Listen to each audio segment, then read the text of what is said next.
झुक झुक कर सीधा हुआ हूं मैं, झुक झुक कर सीधा हुआ हूं मैं। अब फिर झुकने का शौक नहीं, अब फिर झुकने का शौक नहीं। अपने हाथों से अपने हाथों से रचा स्वयं, अब तुमसे मिटने का खौफ नहीं। तुम हालातों की भट्ठी में जब जब मुझको झोंकोगे, तप कर सोना बनूंगा मैं। तुम कब तक मुझको रोकोगे। नमस्ते दोस्तों, एसएससी-जीडी 2025 की जीएस की प्रैक्टिस सेट में आप सभी को स्वागत है। जो कि आपको पता है कि आरडब्ल्यूए के द्वारा ये प्रैक्टिस सेट करवाई जाती है, तो उसी को हम एक रिवीजन के मोड पर देखते हैं।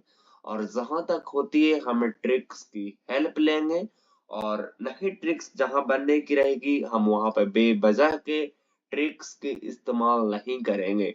अगर बेवजह के ट्रिक्स की इस्तेमाल करते हैं तो हमें वापस रिकॉल करने में काफी ज्यादा दिक्कत होती है, और उसके चलते हमें टाइम भी लैप्स होती है, और वो क्वेश्चंस बनने की संभावना भी नहीं होती है।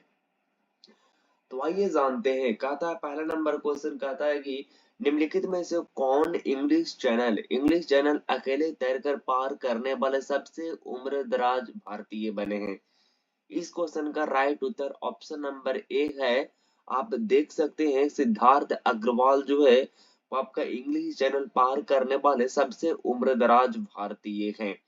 आपको पता है कि इंग्लिश चैनल की बात करते हैं, इंग्लिश चैनल की अगर हम बात करते हैं दोस्त, तो इंग्लिश चैनल जो है वो आपका अटलांटिक महासागर में कहाँ पे है जी। आप कहेंगे इंग्लिश चैनल जो है वो आपका अटलांटिक महासागर में मौजूद है। अच्छा, इंग्लिश चैनल को सबसे पहले जब भी मैं बात करता हूं तो वो विश्व में बात होती है, तो इंग्लिश चैनल को सबसे पहले पार करने वाले पूरे वर्ल्ड भर में, पूरे हिस्ट्री भर में पार करने वाले सबसे पहले व्यक्ति जिनका नाम है मैथ्यू वेब, जो कि आपका इंग्लैंड के रहने वाले हैं। और ये मैथ्यू वेब जो है वो आपका सबसे पहले इंग्लिश चैनल को पार करने वाले व्यक्ति बन गए हैं। अगर मैं बात करता हूँ प्रथम भारतीय पुरुष जो कि इंग्लिश चैनल को पार कर गए हैं, उनका नाम है मिहिर सेन। क्या नाम है जी? आप कहेंगे मिहिर सेन है, जो कि भारत की है, और ये प्रथम पुरुष हैं जो कि आपका इंग्लिश चैनल को तैरकर पार कर गए हैं। अगर मैं बात करता हूँ प्रथम भारतीय महिला, तो प्रथम भारतीय महिला आपका आरती शाह है, जो कि आरती शाह जो है वो प्रथम महिला है जो आपका इंग्लिश चैनल को पार करने वाले प्रथम व्यक्ति हैं। अगर मैं बात करता हूँ इंग्लिश चैनल की, तो इंग्लिश चैनल जो है वो आपका दक्षिण इंग्लैंड, यानी कि दक्षिणी इंग्लैंड और आपका उत्तरी फ्रांस को अलग करती है।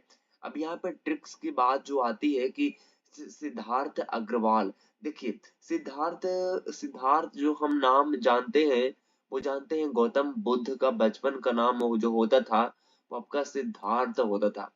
तो सिद्धार्थ अग्रवाल जो है वो पहले सिद्धार्थ था, मतलब कि छोटा में सिद्धार्थ था, यानी कि छोटा के उल्टा बड़ा, यानी कि बड़ी उम्र दराज, यानी कि उम्र दराज पार करने वाले इंग्लिश चैनल को जो है।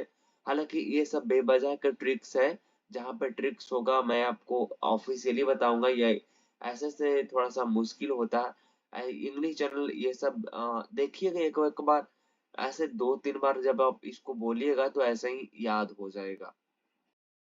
अगला नंबर क्वेश्चन है, कहता है कि जयपुर के हवा महल की बाहरी दीवारों पर कितनी खिड़कियां हैं। जयपुर की बात आती है दोस्त, तो जयपुर को हम लोग पिंक सिटी यानी कि गुलाबी शहर के नाम से भी जानते हैं। आपको पता होगा कि जयपुर को गुलाबी शहर यानी कि पिंक सिटी के नाम से जानते हैं। जयपुर जो है वो आपका राजस्थान की क्या है जी, आप कहेंगे राजधानी है। अगर मैं बात करूँ वो जयपुर के संस्थापक कौन है जी, तो जयपुर के संस्थापक जो हैं वो कौन है? महाराजा सवाई जय सिंह। क्या है जी? महाराजा महाराजा जवाई महाराजा सवाई जय सिंह है, जिनके एक पोता हुआ करता था जिनका नाम है सवाई प्रताप सिंह। क्या नाम है जी? सवाई प्रताप सिंह है। और इन्होंने 1799 में, कब जी? आप कहेंगे कि 1799 में हवा महल की इनॉग्रेशन करवाती है, यानी कि हवा महल की क्या करवाती है? हवा महल की निर्माण करवाती है, जिसकी डिजाइन लालचंद उस्ताद के द्वारा बनवाई जाती है। किसके द्वारा? लालचंद उस्ताद के द्वारा इसकी डिजाइन को बनवाई जाती है। और उसके बाद में हवा महल का निर्माण करवाई जाती है। अगर मैं जयपुर की स्थापना की बात करते हैं, तो जयपुर की स्थापना जो होती है वो आप कहेंगे 1727 ईस्वी में। कब जी? 1727 ईस्वी में जयपुर की स्थापना करवाते हैं, जिसकी संस्थापक महाराजा महा महाराजा क्या नाम है इनका? महाराजा महाराजा सवाई जयसिंह के द्वारा करवाई जाती है। और अगर बात करते हैं जयपुर में हवा की बाहरी दीवारों पर खिड़कियां कितनी है? तो कितनी है? 953 है। कितने हैं जी? 953 है। अगर मैं बात करता हूँ यहाँ पर कि इनको हवा महल क्यों कहा जाता है, तो हवा महल की बात करते हैं तो हवा महल इनको इसलिए कहा जाता है क्योंकि इनमें इतनी सारी खिड़कियां हैं कि बहुत ज्यादा इसमें हवा जाती है, इसलिए इसको हवा महल कहा जाता है। अगला नंबर हमारे पास क्वेश्चन है, कहता है कि निम्नलिखित में से कौन से मार्शल आर्ट पंजाब और पश्चिम बंगाल राज्य में प्रचलित है? देखिए, पंजाब और पश्चिम बंगाल की बात करते हैं तो पश्चिम बंगाल में आपको पता है कि चावल के कटोरा कहा जाता है, और सबसे ज्यादा अगर चावल होती है तो पश्चिम बंगाल में होती है। तो पंजाब और पश्चिम बंगाल राज्य में जो प्रचलित है वो आपका लाठी प्रचलित है। यानी कि इस क्वेश्चन का बिल्कुल अगर सही जवाब की बात करते हैं तो आपका लाठी जो है वो इस क्वेश्चन का बिल्कुल सही जवाब है। अगर मर्दानी खेल की अगर बात करते हैं दोस्त, मर्दानी खेल, तो मर्दानी खेल जो है वो आपका महाराष्ट्र में प्रसिद्ध है। कहाँ पे है जी? आप कहेंगे कि महाराष्ट्र में। कहाँ पे है जी? आप कहेंगे कि ये जो है वो आपका महाराष्ट्र में। अच्छा, कलरी पाइटू जो है वो आपका उत्तरी उत्तरी केरला में है। कहाँ पे है जी? उत्तरी केरला में है।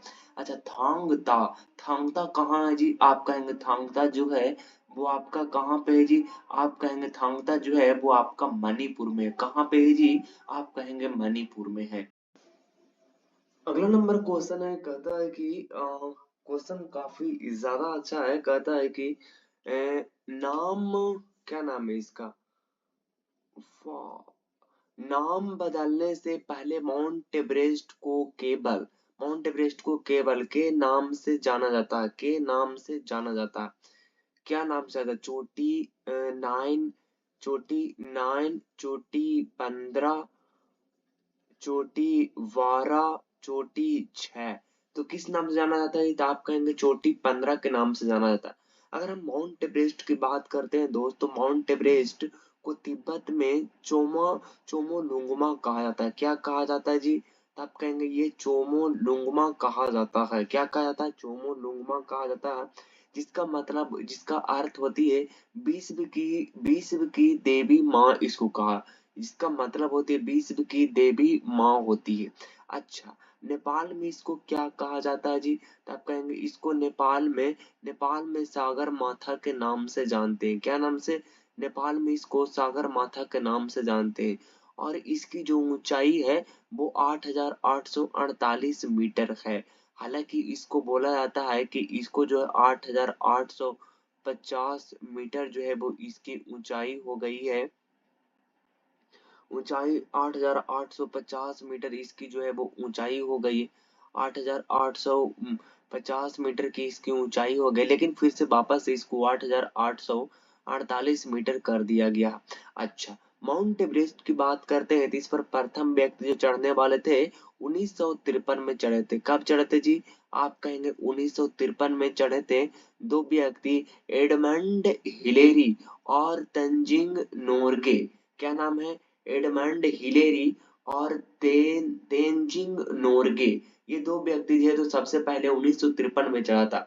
हालांकि प्रथम भारतीय महिला जो चढ़ने वाला था वो उसका नाम था बछिंद्री पाल। क्या नाम था जी? आप कहेंगे बछिंद्री पाल, जो पहली बार भारत के प्रथम महिला जो चढ़ी थी। और उसके बाद 2 बार लगातार चढ़ने वाले प्रथम भारतीय महिला जो है वो आपका है संतोष यादव, जो लगातार 2 बार चढ़ा था। अच्छा, अगर मैं बात करता हूँ कि भारत की सबसे ऊंची चोटी कौन है जी, तो भारत की सबसे ऊंची जो चोटी है उसका नाम है केटू गॉडविन ऑस्टिन। क्या नाम है जी? केटू गॉडविन ऑस्टिन है, जिसकी ऊंचाई जो है वो आपका 8,811 मीटर इसकी जो है वो ऊंचाई है, जो कि काराकोरम रेंज पर पड़ती है। हालांकि ये पीओके में पड़ती है। पीओके का मतलब आपको पता होगा, पाकिस्तान ऑक्युपाइड कश्मीर होती है। हालांकि ये है पाकिस्तान के नहीं, बल्कि ये इंडिया के ही है। अगला नंबर हमारे पास क्वेश्चन है, कहता है कि विश्व स्वास्थ्य संगठन द्वारा किस देश के को हाथ स्वच्छता दिवस के रूप में घोषित किया गया था? आइए जानते हैं इसका। वर्ल्ड हेल्थ ऑर्गेनाइजेशन की बात कर रहा, यानी कि वर्ल्ड हेल्थ ऑर्गेनाइजेशन की स्थापना जो हुआ था, यानी कि वर्ल्ड वर्ल्ड हेल्थ ऑर्गेनाइजेशन की स्थापना हुआ था, वो आपका कब हुआ था जी? आप कहेंगे वो हुआ था 7 अप्रैल 1948 को हुआ था। कब हुआ था जी? 7 अप्रैल 1948 को हुआ था। कब हुआ था? 7 अप्रैल 1948 को हुआ था। और आपको पता होना चाहिए कि 7 अप्रैल को हम जो मनाते हैं वो आपका मनाते हैं, क्या मनाते हैं जी? विश्व स्वास्थ्य, क्या मनाते हैं जी? विश्व स्वास्थ्य विश्व स्वास्थ्य दिवस के रूप में मनाते हैं। क्या मनाते हैं? विश्व स्वास्थ्य दिवस के रूप में मनाते हैं। और इसकी हेड क्वार्टर की बात करते हैं, तो इसकी हेड क्वार्टर जो बना है वो आपका जिनेवा जिनेवा बना है। जिनेवा स्विट्जरलैंड में। कहाँ पे है जी? स्विट्जरलैंड। स्विट्जरलैंड में जो है वो इसकी जो है वो हेड क्वार्टर बना है। अच्छा, 18 अगस्त को क्या मनाते हैं जी? तो बंगाल में जो स्वतंत्र हुआ था, स्वतंत्रता दिवस के रूप में मनाते हैं। 14 जून को क्या मनाते हैं जी? आप कहेंगे 14 जून को विश्व विश्व रक्तदाता दिवस के रूप में मनाते हैं। अगला नंबर हमारे पास क्वेश्चन है, कहता है कि कहता है कि चाँद शुक्र त्योहार डैश की जयंतिया जनजाति द्वारा मनाया जाता है। तो आप कहेंगे कि चाँद शुक्र त्योहार जो है वो की जयंतिया जनजाति के द्वारा मनाई जाती है। तो ये कहाँ की जनजाति है जिनके द्वारा जो है वो आपका शुक्र त्योहार जनजातियां जयंतिया जनजाति के द्वारा जो है वो आपका मनाया जाता है। तो कौन से जनजातिया के द्वारा ये मनाया जाता है जी? तो आप कहेंगे ये जो है वो आपका मेघालय की जनजातिया के द्वारा मनाई जाती है। अच्छा, मैं अगर बात करता हूँ कि आपका बेहदीन खलम, क्या नाम है जी? आप कहेंगे उसका नाम है आपका बेहदीन। क्या नाम है? बेहदीन खलम। क्या नाम है? बेहदीन खलम। बेहदीन खलम जो है वो आपका जयंतिया जनजाति के द्वारा मनाई जाती है। क्या मनाई जाती है? तो आप कहेंगे कि ये जनजातिया जनजाति के द्वारा, जो जयंतिया जनजाति के द्वारा मनाई जाती है। अच्छा, आप कहेंगे वांगल। क्या नाम है जी? आप कहेंगे वांगला। वांगला जो है वो आपका गारो जनजाति के द्वारा मनाई जाती है। क्या मनाई जाती है? गारो जनजाति के द्वारा मनाई जाती है। अच्छा, नोंग क्रेम। नोंग क्रेम, क्या नाम है जी? नोंग क्रेम। नोंग क्रेम जो है वो आपका खासी जनजाति के द्वारा मनाई जाती है। किसके द्वारा? खासी जनजाति के द्वारा मनाई जाती है। अच्छा, झारखंड में जो जनजाति रहती वो आपका जो मनाती है वो आपका सरहुल त्योहार मनाती है। तो झारखंड में तो आपका सरहुल त्योहार मनाई जाती है। पंजाब में आपका जो है वो बैसाखी, क्या जी आपका है कि ये आपका जो है वो बैसाखी त्योहार, लोहड़ी त्योहार मनाई जाती है। और आपका असम में तो आपका बिहू त्योहार मनाई जाती है। तो इसका राइट उत्तर हो जाएगा ऑप्शन नंबर डी, मेघालय। अगला नंबर हमारे पास क्वेश्चन है दोस्त, कहता है दोस्त काफी ज्यादा इंपॉर्टेंट है। कहता है कि किस अधिनियम में घोषणा की गई, किस अधिनियम में यह घोषणा की गई कि भारत में ब्रिटिश शासन 30 जून 1948 तक समाप्त हो जाएगा। तो किस अधिनियम में यह घोषणा की गई कि भारत में ब्रिटिश शासन 30 जून 1948 तक समाप्त हो जाएगी। देखिए दोस्त, मैं आपको बताना चाहता हूँ कि जब भारत छोड़ो आंदोलन समाप्त हुआ था, जब भारत छोड़ो आंदोलन चला था, भारत छोड़ो आंदोलन की अगर मैं बात करता हूँ, तो भारत छोड़ो आंदोलन जो चला था, क्या चला था? भारत छोड़ो आंदोलन क्या चला था जी? आप कहेंगे कि भारत छोड़ो आंदोलन क्या हुआ था? भारत छोड़ो आंदोलन जो चलता है, वो आपका चलता है 8 अगस्त। कब जी? 8 अगस्त 1942 को ये भारत छोड़ो आंदोलन चलता है। जब इसकी एंडिंग हो जाती है, यानी कि समाप्त हो जाता है, तब तब तब ब्रिटिश स- तब तब तब जो है वो ब्रिटिश सरकार को ये पता चल जाता है, ब्रिटिश शासन को ये पता चल जाता है कि ये भारत के लोगों को कंट्रोल करना बहुत ही ज्यादा मुश्किल हो जाएगा। अगर ये अनकंट्रोलेबल से लेवल पर अगर पहुंच गए तो बहुत ही ज्यादा मुश्किल होगा। इसलिए इसको अब जो है वो आजाद करना होगा, स्वतंत्र करना होगा। लेकिन इस समय जो वहां के जो वाइसराय हुआ करता था, इस समय जो इंडिया का वाइसराय हुआ करता था, उसका नाम था, क्या नाम था जी? आप कहेंगे बेबल नाम था। लेकिन बेबल जो है वो भारत छोड़कर चले जाते हैं, और उसके बाद में जो आते हैं, वो आते हैं माउंटबेटन। क्या आते हैं जी? माउंटबेटन आते हैं। और माउंटबेटन जो है वो भारत का अंतिम वाइसराय, भारत का अंत सॉरी पहले, हाँ, भारत का अंतिम वाइसराय रहा था, क्योंकि पहले जो था वो वाइसराय था, तो अंतिम वाइसराय था। और उसके बाद में ये प्रथम स्वतंत्र भारत का प्रथम गवर्नर जनरल बनता है। कौन बनता है जी? आप कहेंगे माउंटबेटन बनता है। लेकिन उसके बाद जो माउंटबेटन आता है, तो माउंटबेटन आते ही ये समझ जाता है कि अब भारत को आजाद करना होगा, किसी भी हालत में भारत को आजाद करना होगा। लेकिन आजाद करने के बावजूद ही ये जब आते हैं, तब जो है वो ब्रिटिश संसद में, यानी कि ब्रिटिश पार्लियामेंट में 3 जुलाई 1947 को एक प्रस्ताव पेश कर देते हैं, जिसको योजना बोला जाता है। तो एक प्रस्ताव पेश कर देते हैं, और ये पेश करते हैं 4 जुलाई 1947। ये प्रस्तावना योजना आती 3 जुलाई 1947 को, और 4 जुलाई 1947 को ब्रिटिश संसद में क्या कर लिया जाता है? ब्रिटिश संसद में इसको पेश कर देते हैं, और 18 जुलाई 1947 को इसको जो है वो स्वीकार कर लिया जाता है। किस अधिनियम के तहत? भारतीय स्वतंत्रता अधिनियम 1947 के तहत।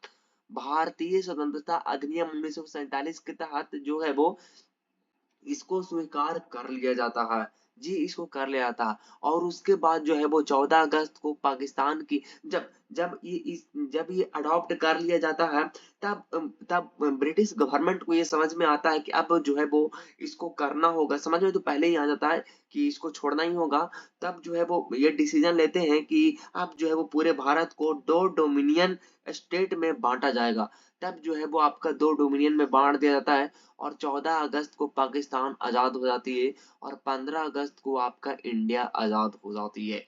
लेकिन क्या यहाँ पे ये सच है? 14 अगस्त, अरे पहले तो पाकिस्तान था ही नहीं, तो पाकिस्तान आया कहाँ से? पाकिस्तान आया कहाँ से?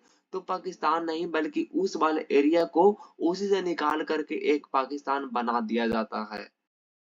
अगला नंबर हमारे पास क्वेश्चन है, कहता है दोस्त, काफी ज्यादा इंपॉर्टेंट है। कहता है कि शिक्षा पर वुड डिस्पैच नामक व्यापक आदेश पत्र कब भेजा गया था? तो आप कहेंगे शिक्षा पर वुड डिस्पैच नामक व्यापक आदेश पत्र कब भेजा गया था? तो कब भेजा गया थी? तो इसका राइट उत्तर हो जाएगा 1854 में। मैं आपको बताऊं दोस्त कि डलहौजी के समय में, जब डलहौजी ने भारत के गवर्नर जनकर जब डलहौजी ने भारत के गवर्नर जनकर जनरल बनकर के आया था, तब शिक्षा में सुधार के लिए इन्होंने एक आयोग मंगवाया। जो आयोग मंगवाया था, जिसे चार्ल्स वुड के नेतृत्व में भेजा गया। क्या भेजा गया? डलहौजी जब भारत में गवर्नर जनरल बनकर के आया था, तब जो है वो 1854 में 1854 में चार्ल्स वुड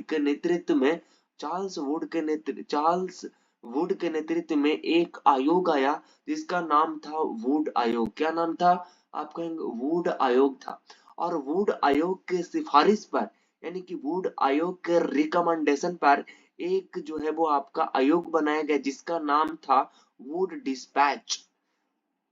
तो चार्ल्स वुड के नेतृत्व में वुड आयोग बनाया और वुड आयोग के रिकमेंडेशन पर जो है वो आपका वुड डिस्पैच बना। और वुड डिस्पैच के वुड डिस्पैच वुड डिस्पैच बना और इसी के रिकमेंडेशन पर, यानी कि वुड डिस्पैच के रिकमेंडेशन पर 1857 में, कब 1857 में 3 विश्वविद्यालय बना, कलकत्ता विश्वविद्यालय और बॉम्बे विश्वविद्यालय और मद्रास विश्वविद्यालय। हालांकि वुड डिस्पैच जो शिक्षा के क्षेत्र में जो काम किया, तब कुछ यहाँ के पढ़े लिखे लोग जो है वो आपका क्या कहा गया, शिक्षा का मैग्ना कार्टा कहा गया। क्या कहा गया? शिक्षा का मैग्ना कार्टा। शिक्षा का क्या कहा गया? शिक्षा का मैग्ना कार्टा कहा गया। क्या कहा गया? शिक्षा का मैग्ना कार्टा कहा गया। अच्छा, शिक्षा सुधार के लिए कई सारे कमीशन आया, जैसे 1882 में, कब जी? 1882 में, 1882 में हंटर कमीशन आया। क्या आया? Hunter commission. क्या है जी? आप कहेंगे हंटर कमीशन आया। और 1902 में, कब जी? 1902 में रेले कमीशन आया। और उसके बाद में 1917 में सैंडलर आयोग आया। क्या आया? 1917 में सैंडलर आयोग आया था, जो कि शिक्षा सुधार के लिए काम करता था। अगला नंबर हमारे पास क्वेश्चन है, कहता है दोस्त, कहता है कि भारत में अंग्रेजों द्वारा शुरू की गई राजस्व संग्रह की रैयतवाड़ी व्यवस्था, भारत में अंग्रेजों द्वारा शुरू की गई राजस्व संग्रह की रैयतवाड़ी व्यवस्था डैश पर आधारित थी। तो किस पर आधारित थी? स्मिथ के लगान सिद्धांत पर, रिकार्ड्स के लगान सिद्धांत पर, मार्क्स के लगान सिद्धांत पर, मार्क्स के लगान सिद्धांत पर। तो राइट उत्तर हो जाएगा आपका रिकार्ड्स के लगान सिद्धांत पर।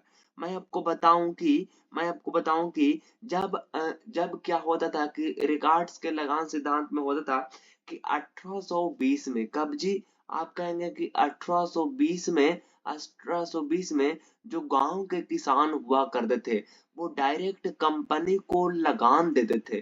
क्या होता था कि कंपनी को डायरेक्ट ये लगान देते थे। कंपनी मतलब कि वही ब्रिटिश गवर्नमेंट की कंपनी, ईस्ट इंडिया कंपनी को लगान देता था। लेकिन ठीक इसके दो साल बाद, यानी कि 1822 में, कब जी? 1822 में, 1822 में मालवाड़ी प्रथा आया। मालवाड़ी प्रथा में गांव के मुखिया जो है, वो गांव के किसानों के लगान वसूल करता था। हालांकि मालवाड़ी प्रथा के जो जनक माने जाते हैं, वो आपका माने जाते हैं कौन? Holt Mackenzie. क्या माने जाते हैं? हॉल्ट मैकेंजी को माना जाता है। अगला नंबर हमारे पास क्वेश्चन है, कहता है दोस्त कि भारत के संविधान की व्याख्या करने की शक्ति किसके पास है? तो भारत के संविधान की व्याख्या करने की शक्ति किसके पास है जी? तो किसके पास है? ये आपका सर्वोच्च न्यायालय और उच्च न्यायालय के पास है। किसके पास? सर्वोच्च न्यायालय और उच्च न्यायालय के पास है। सर्वोच्च न्यायालय और उच्च न्यायालय की बात करते हैं, तो ये आर्टिकल्स 32 और आर्टिकल्स 226 के तहत सुप्रीम कोर्ट और हाई कोर्ट जो है, वो 5 प्रकार के रिट्स जारी कर सकता है, यानी कि 5 प्रकार की याचिकाएं जारी कर सकता है। अच्छा, व्याख्या करने का जो आर्टिकल्स जो है, आर्टिकल्स 147, क्या जी है? आर्टिकल्स 147 के तहत जो सुप्रीम कोर्ट जो है, सुप्रीम कोर्ट संविधान की व्याख्या करने का अधिकार जो है, वो अधिकार सुप्रीम कोर्ट को संविधान की व्याख्या करने का जो है वो आपका अधिकार है। अगला नंबर हमारे पास क्वेश्चन है, कहता है दोस्त, क्वेश्चन है, कहता है कि किसी व्यक्ति की नजरबंदी डैश से अधिक नहीं हो सकती है, जब तक कि किसी उच्च न्यायालय के न्यायाधीशों से युक्त सलाहकार बोर्ड विस्तारित नजरबंदी के लिए पर्याप्त कारण की रिपोर्ट प्रस्तुत नहीं करता। मतलब कि किसी भी व्यक्ति को आप जो है वो किसी भी व्यक्ति पर बिना मुकदमा किए, बिना अरेस्ट वारंटी के नजरबंद करते हैं, तो उसको 3 महीना से ज्यादा जो है वो आप अरेस्ट नहीं कर सकते हैं। है। एक आर्टिकल्स आप जानते होंगे कि आर्टिकल्स 22 कहता है कि गिरफ्तारी एवं निरोध से संरक्षण क्या है जी। नजरबंदी क्या होता है? नजरबंदी होती है, नजरबंदी मतलब होती है कि किसी व्यक्ति को बिना बिना मुकदमा किए, बिना अदालत के द्वारा दोष सिद्ध किए आप जो है वो हिरासत में नहीं रख सकते हैं। अगला नंबर हमारे पास क्वेश्चन है, काफी ज्यादा अच्छा क्वेश्चन है। कहता है कि भारतीय संविधान का कौन सा अनुच्छेद राज्यसभा की संरचना से संबंधित निर्देश देता है? तो भारतीय संविधान का कौन सा अनुच्छेद राज्यसभा की संरचना से संबंधित निर्देश को देता है? मैं आपको बताऊं कि आर्टिकल्स 79 में, आर्टिकल्स आर्टिकल्स कितना जी? आप कहेंगे आर्टिकल 79 में संसद की चर्चा है। किसकी चर्चा है? संसद की। और संसद के 3 अंग होते हैं। कौन कौन होते हैं जी? आप कहेंगे संसद के 3 अंग होती है। कौन कौन होती है जी? आप कहेंगे एक तो आपका राष्ट्रपति होती है जो कि आर्टिकल्स 59 में है, सॉरी 52 में है। और आपका होती है लोकसभा जो कि आपका 81 में है। और राज्यसभा होती है जो कि आपका 80 में है। तो मैं इन दोनों की बात अभी आगे करता हूँ। राज्यसभा की बात करते हैं। राज्यसभा के अच्छा 80 आर्टिकल्स 80 है। अब राज्यसभा की बात करते हैं तो राज्यसभा में अधिकतम सीटों की संख्या जो है वो कितनी हो सकती है? तो 250 हो सकती है, जिसमें जो आपका राज्य प्लस में आपका यूटी से हो सकती है 238, और 12 को मनोनीत किया जाता है भारत के राष्ट्रपति के द्वारा। लेकिन अभी वर्तमान में 245 है, जिसमें 12 तो मनोनीत है लेकिन राज्य और यूटी से 233 है। अगर इसमें भी देखें तो राज्य से आपका 225 आती है और 8 जो आती है वो आपका यूटी से आती है। 8 यूटी से कहां से आती है? तो आप कहेंगे 8 जो आती है वो आपका दिल्ली से आती है। दिल्ली से आपका जो आती है वो आपका कितना आती है? 3 आती है। और एक जो आती है वो आपका पुदुचेरी से आती है। और जम्मू एंड कश्मीर से जो आती है वो आपका 4 आती है। कितनी आती है जी? 4 आती है। तो राइट आंसर हो जाएगा option number A, articles number 80। अगला नंबर क्वेश्चन है, कहता है कि चूलिया जलप्रपात डैश में चंबल नदी पर स्थित है। तो चूलिया जलप्रपात जो है वो आपका चंबल नदी पर स्थित है। तो देखिए यहाँ पर जो है वो आपका चूलिया जलप्रपात जो है वो आपका राजस्थान में कहाँ पे है जी? आप कहेंगे ये राजस्थान में है, चूलिया जलप्रपात। अगर मैं बात करूं मध्य प्रदेश में, तो मध्य प्रदेश में जो है वो आपका धुआंधार जलप्रपात है। कहाँ पे है जी? ये धुआंधार जल, इसका तो एक ट्रिक भी है कि क्या उसको बोलते हैं कि शिव का जोग शरावती धुआंधार नानी चाचा पचा पानी। तो आपका धुआं जल प्रपात है। तो आपका इसका तो उस शिव सुंदरम जलप्रपात, कावेरी जलप्रपात, जोग जोग जलप्रपात, आपका शरावती, आपका क्या उसको बोलते हैं गरसोप्पा जलप्रपात, इस तरीके से है। तो ये तो आपको याद ही होगा। गुजरात में आपका जो है वो आपका शंकर झरना है। और उसके बाद उत्तर प्रदेश में आपका लाखानिया है। अगला नंबर हमारे पास क्वेश्चन है, कहता है कि क्वेश्चन काफी ज्यादा अच्छा है। कहता है कि उष्णकटिबंधीय, क्या बोलते हैं इसको? उष्णकटिबंधीय क्षेत्रों में पाई जाने वाली एक गहरी लाल मिट्टी है और अक्सर माफिक आग्नेय आधार पर विकसित होती है। तो ये इसका राइट उत्तर हो जाएगा आपका लेटेराइट मिट्टी हो जाएगा। एरिड की बात करते हैं तो ये आपका शुष्क मिट्टी होती है और ये आसन्न चट्टानों के विखंडन से ये बनती है। अगला नंबर हमारे पास क्वेश्चन है, कहता है कि निम्नलिखित में से कौन सा प्रत्यक्ष कर का एक उदाहरण है? तो निम्नलिखित में से कौन सा प्रत्यक्ष कर का एक उदाहरण है? तो कौन सा कर का प्रथम जो है वो आपका उदाहरण है? तो वो आपका है, अच्छा, वस्तु एवं सेवा कर जो है गुड एंड सर्विस टैक्स, ये तो आपका प्रत्यक्ष कर है जी। सीमा शुल्क, ये तो अप्रत्यक्ष कर है जी। आपका आय कर जो है वो ये आपका जो है वो प्रत्यक्ष कर है, जो कि आपका बिजनेस और आयकर में, मतलब कि बिजनेस और गवर्नमेंट में ये लगती है। तो वस्तु एवं सेवा कर की बात करते हैं, जीएसटी की मैं बात करता हूँ। तो जीएसटी जो है, जीएसटी की बात करता हूँ तो पूरे देश भर में ये 1 जुलाई, कब जी? 1 जुलाई 1 जुलाई 2017 को ये पूरे देश में लागू कर दिया गया था। कब कर दिया गया था? लागू कर दिया था। अच्छा, इसका मॉडल की अगर हम बात करते हैं तो मॉडल जो है वो आपका कनाडा, कनाडा और ब्राजील के सेकेंड मिक्सचर से मिश्रण से लिया गया है। और ये सबसे पहला देश जो है वो आपका सबसे पहला देश जो है वो आपका कौन है जिन्होंने जीएसटी को लागू किया था? वो आपका है फ्रांस है। अगला नंबर हमारे पास क्वेश्चन है, कहता है कि भारत में डैश अर्थव्यवस्था में बैंकों के लिए सीआरआर तय करता है। तो भारत में डैश अर्थव्यवस्था में बैंकों के लिए सीआरआर तय करता है। तो सीआरआर का मतलब क्या होता है? सीआरआर का मतलब होती है कैश रिजर्व बैंक, नहीं सॉरी, कैश रिजर्व रेशियो। क्या होती है? कैश रिजर्व रेशियो होती है। तो कैश रिजर्व रेशियो क्या होती है? आपको पता होगा, जब बैंकों के द्वारा जो जमा राशि होती है तो जमा राशि का 1% सभी वाणिज्य बैंक को आरबीआई के पास नगद रूप से आरक्षित रखना पड़ता, उसे हम सीआरआर कहते हैं। तो भारतीय रिजर्व बैंक आपका इस क्वेश्चन का बिल्कुल सही जवाब हो जाएगा। अगला नंबर हमारे पास क्वेश्चन है, कहता है कि वह न्यूनतम ताप जिस पर कोई पदार्थ जलने लगता है उस पदार्थ का कहलाता है। क्या कहलाता है जी? आप कहें गलनांक कहलाता है? बिल्कुल भी नहीं। विस्फोट बिंदु कहलाता है? बिल्कुल भी नहीं। क्या दहन ताप कहलाता है? बिल्कुल भी नहीं। वो ज्वलन ताप कहलाता है। जिस जिस न्यूनतम ताप पर कोई पदार्थ जलने लगता है उसको उसको ज्वलन ताप कहलाता है। क्या कहलाता है? ज्वलन ताप। मिट्टी के तेल का ज्वलन ताप जो है वो आपका माइनस है, और कोयले के ज्वलन ताप जो है वो आपका प्लस है। हालांकि ये ज्यादा है, आपको पता होनी चाहिए।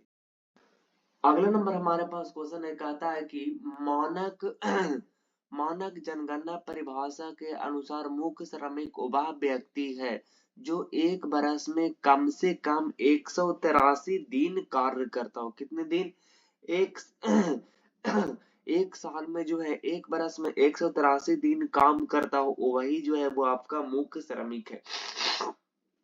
अगर मैं बात करूं 2001 की जनगणना के अनुसार तो मुख्य श्रमिकों की जो अनुपात रही है वो आपका 31% रही है।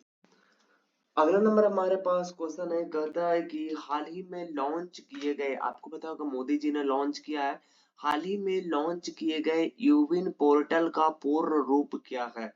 तो यूविन पोर्टल का पूर्ण रूप क्या है जी? तो आप कहेंगे इसका जो है वो आपका सार्वभौमिक टीकाकरण कार्यक्रम है।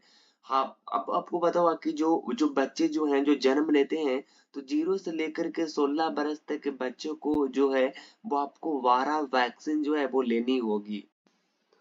आपके लिए जो है वो अंतिम के एक क्वेश्चन होमवर्क के लिए छोड़ा गया है, तो आप जो है वो इसका आंसर नीचे कमेंट बॉक्स में दीजिएगा। बाकी इसके साथ मुलाकात होगी नेक्स्ट वीडियो में नेक्स्ट टॉपिक के साथ। तब तक के लिए ऑल द बेस्ट। जय हिंद, वंदे मातरम।